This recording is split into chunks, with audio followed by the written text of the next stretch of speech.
संजौली मस्जिद में अवैध निर्माण से जुड़े मामले पर करीब 14 साल बाद शनिवार को नगर निगम आयुक्त कोर्ट ने फैसला सुनाया। साल 2010 से शुरू हुए इस मामले में अवैध निर्माण रोकने को लेकर कुल 38 नोटिस नगर निगम ने जारी किए। इनमें से 27 नोटिस अकेले सलीम नाम के एक शख्स को भेजे गए, जो साल 2016 तक नगर निगम की सुनवाई में आता रहा, लेकिन फिर अचानक गायब हो गया। सुनवाई में न आने पर 15 जून 2016 को कोर्ट ने इसे एक्स पार्टी घोषित कर दिया। वहीं वक्फ बोर्ड को भी इस मामले में करीब 11 नोटिस जारी किए गए। साल 2010 से लेकर 2024 तक इस मामले में कुल 45 पेशियां हुई और अब 46वीं पेशी में कोर्ट ने अवैध निर्माण गिराने का आदेश सुना दिया है।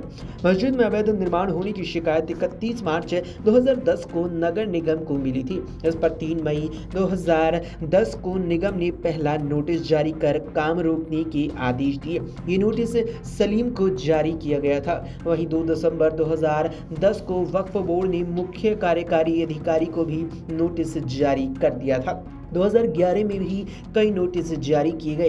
इसके बाद 2012 तक 2 मंजिला मस्जिद बनी हुई थी। कमेटी ने यहां और निर्माण के लिए नक्शा पास कराने के लिए आवेदन किया, लेकिन खामियों के चलते नगर निगम ने ये नक्शा लौटा दिया। इसके बाद कमेटी ने बिना नक्शा पास करवाए ही साल 2018 तक यहां 5 मंजिला इमारत बनाकर खड़ी कर दी।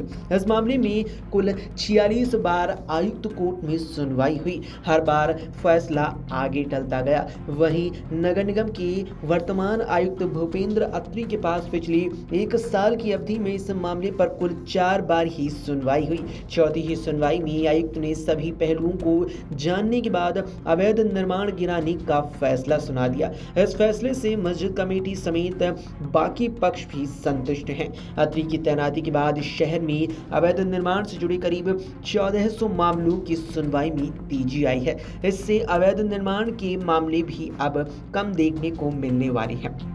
संजौली मस्जिद जिस जमीन पर बनी है उस पर भी अलग अलग दावे हो रहे हैं। शनिवार को आयुक्त कोर्ट में सुनवाई के दौरान रेजिडेंट वेलफेयर सोसाइटी ने रिकॉर्ड पेश करते हुए दावा किया कि जिस जगह मस्जिद बनी है वो सरकारी जमीन है और कब्जा अहल-ए इस्लाम का है। अहल-ए इस्लाम का मतलब ये नहीं कि ये प्रॉपर्टी वक्फ बोर्ड की हो गई। जिस खसरा नंबर 66 पर वक्फ बोर्ड मस्जिद होने का दावा कर रहा है उस पर कोई मस्जिद रिकॉर्ड में ही नहीं है। कहा कि संजौली में वक्फ बोर्ड की करीब 156 बीघा जमीन है, लेकिन वो दूसरी जमीन है। जहां मस्जिद बनी है वो सरकारी जमीन है। दूसरी ओर वक्फ बोर्ड के अधिवक्ता ने दावा किया कि ये बोर्ड की जमीन है। इसका राजस्व रिकॉर्ड भी उनके पास है। हालांकि कोर्ट ने कहा कि इस कोर्ट में मामला अवैध निर्माण पर चल रहा है। भूमि किसके नाम है इस पर बहस नहीं होगी।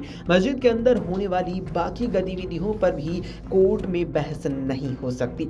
अब आपको बताते हैं कि इस पूरे मामले में बीते 4 से 14 सालों में क्या क्या हुआ। 29 अगस्त की रात मलियाना में 2 गुटों के बीच मारपीट हुई। फिर 2 सितंबर को कांग्रेस पार्षदों समेत स्थानीय लोगों ने संजौली मस्जिद के बाहर प्रदर्शन किया और अवैध निर्माण गिराने की मांग की। इसके बाद 5 सितंबर को संजौली और कसुम्पटी में फिर मस्जिद के अवैध निर्माण पर प्रदर्शन हुआ। तो 7 सितंबर को आयुक्त कोर्ट में सुनवाई हुई। जेई से स्टेटस रिपोर्ट मांगी गई और 5 अक्टूबर के लिए सुनवाई टाल दी गई। इसके बाद 11 सितंबर को संजौली में हिंदूवादी संगठनों का उग्र प्रदर्शन हुआ, जिस पर लाठीचार्ज भी किया गया। इसके बाद अगले ही दिन यानी 12 सितंबर को मस्जिद कमेटी ने खुद ही अवैध निर्माण गिराने के लिए आवेदन दाखिल किया।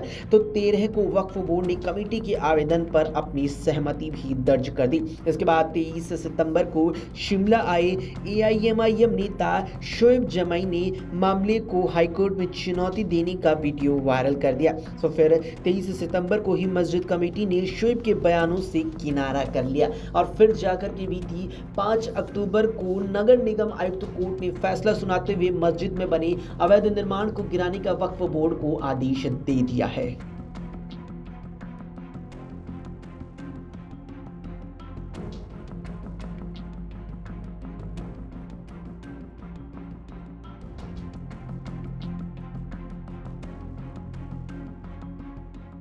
अगर आप ये वीडियो YouTube पर देख रहे हैं तो हमारे चैनल को सब्सक्राइब करें और बेल आइकन को दबाना ना भूलें अगर आप Facebook पर ये वीडियो देख रहे हैं तो हमारे पेज को लाइक करें।